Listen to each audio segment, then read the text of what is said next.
All right, what I want to talk about is how the stuff that we covered in the first section, the sum of the angles, relates to regular polygons. So when you're looking at a regular polygon, what distinguishes a regular polygon?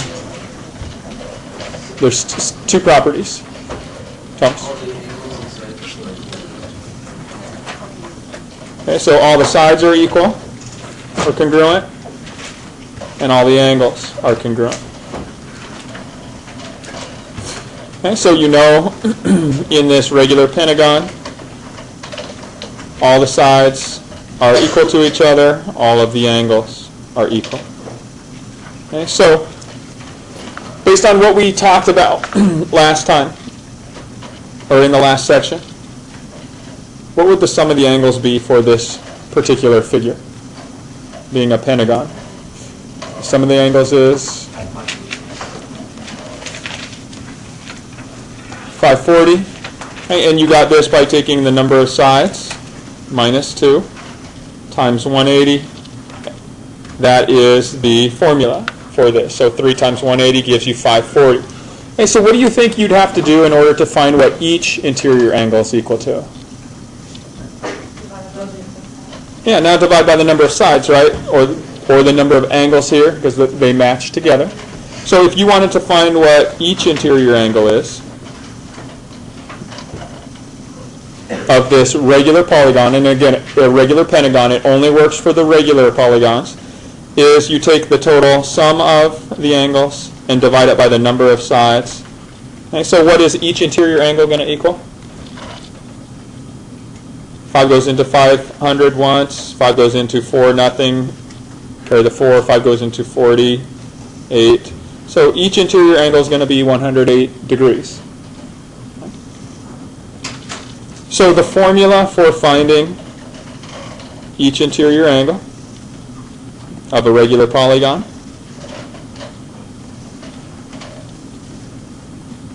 is equal to n minus 2 times 180 divided by what? 5, which in this case represents the number of sides. So here is your formula for finding each interior angle of a regular polygon. And now, what if I wanted you to find what each exterior angle of this regular polygon is equal to? Could you do that? How easy would this be? What's the sum of the exterior angles? 360. Always 360. And to find what each individual exterior angle is going to be, what would you divide 360 by? Again, the number of sides.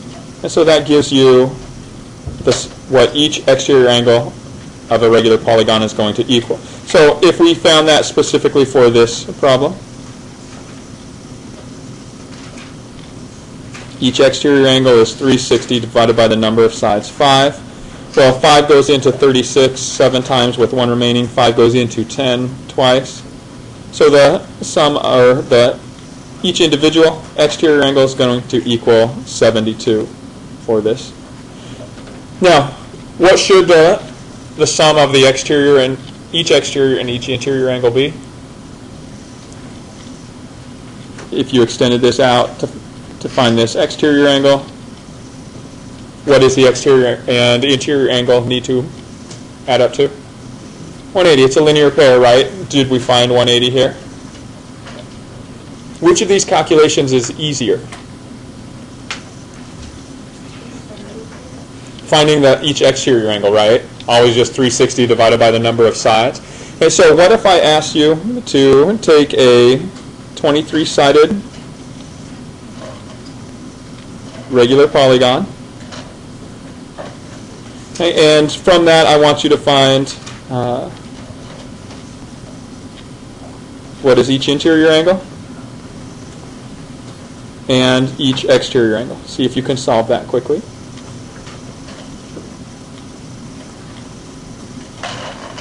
It is possible for them to have decimals going around it to the nearest tenth, just to make it easier. All right, so how many of you found the interior angle first? Did anybody find the exterior angle first? Okay. Explain why you found the exterior angle first. Tristan, why'd you do that? You could just subtract that from 90. Okay. Did everybody hear that? So if you find the exterior angle first, which is, we already determined that was the easier calculation, right? What's the calculation to find each exterior angle for this? 360 divided by 23. So here, oops, and we'll put it in decimal form. So each exterior angle is about 15.7. Okay, so what would we then have to do? If the exterior angle is the linear pair of each interior angle, then what is each interior angle going to be? 180 minus each exterior angle, and that's going to give us 164.3 approximately. And let's see if we can confirm that with the actual equation. So the equation is n minus 2 times 180 divided by n. So if we took 23 minus 2, multiplied this whole thing by 180, and then divided that by n, the number of sides, 23. So here is the actual calculation for this, and we'll put it into decimal form. And we got the same thing, right? 164.3. And then to find each exterior angle, again, you could either take the linear pair supplement of that, or you could calculate it out, 360 divided by 23. Does everybody see why I brought up this? It's much easier. Okay? There's nothing that's often shown, like if you're not paying attention and you try to look online to see how to do this, most of the things will just be this formula. Okay? This is the formula that tells you each interior angle, but it's much easier to just find the corresponding exterior angle, find its linear pair, and that will give you each interior angle. Now, one of the things that you're going to be asked to do in this section is something like the following. What regular polygon has an interior angle of, and it'll give you some measure. Okay, so I want you to see if you can find what regular polygon, how would you classify a polygon that has an interior angle of 160 degrees? Okay, now, when you're solving this, okay, what if you get a decimal here? Can that work? Can you have a number of sides as a decimal? No. So when you're finding something like this, you have to come up with a whole number, otherwise it's not going to work.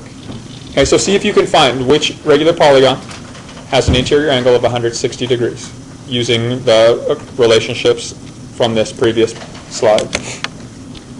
Right, so one way to set it up is to take the equation for each interior angle, n minus 2 times 180 all divided by n, set that equal to what they tell you, 160, and then solve for n. Is this relatively complex? Time consuming? Okay, there's an easier way. Did anybody do it a different way? If you take the linear pair, this question implies that its exterior angle will be what? 20.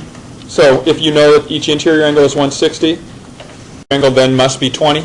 And so now what would be the calculation to find what number of sides a figure has if its exterior angle is 20?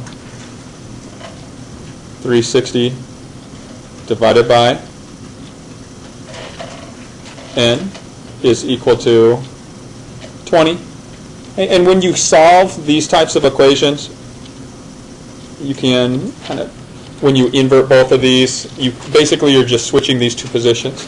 So you can find the number of sides just by taking 360, dividing it by 20, and that's going to tell you what n is. And we can confirm that. What is 360 divided by 20? 18. So we have an 18-gon, or a regular 18-gon would be the classification. If we had done